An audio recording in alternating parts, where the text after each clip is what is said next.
सुराचितलिङ्गं निर्मलभाषितशोभितलिङ्गं जन्मदुःखविनाशकलिङ्गं तत्र नमामि सदा शिवलिङ्गं देवमुनिप्रवराचितलिङ्गं कामदहनकरुणाकरलिङ्गं रावणदर्पविनाशकलिङ्गं तत्र नमामि सदा शिवलिङ्गं सर्वसुगन्धसुलेपितलिङ्गं बुद्धिविवर्धनकारणलिङ्गं सिद्धसुरासुरवन्दितलिङ्गं तत्प्रणमामि सदा शिवलिङ्गं कनकमहामणिभूषितलिङ्गं फणिशोभितलिङ्गं दक्षसुयज्ञविनाशकलिङ्गं तत्प्रणमामि सदा शिवलिङ्गं कुङ्कुमचन्दनलेपितलिङ्गं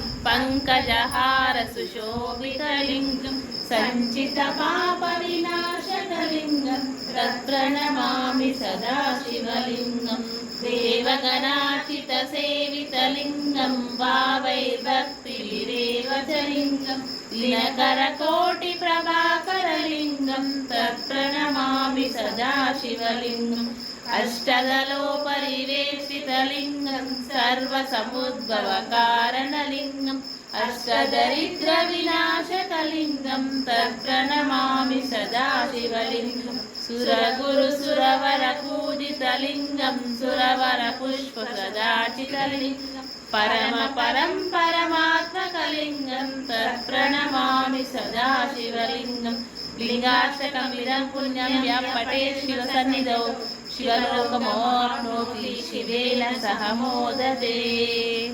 शिवार्पणमस्तु।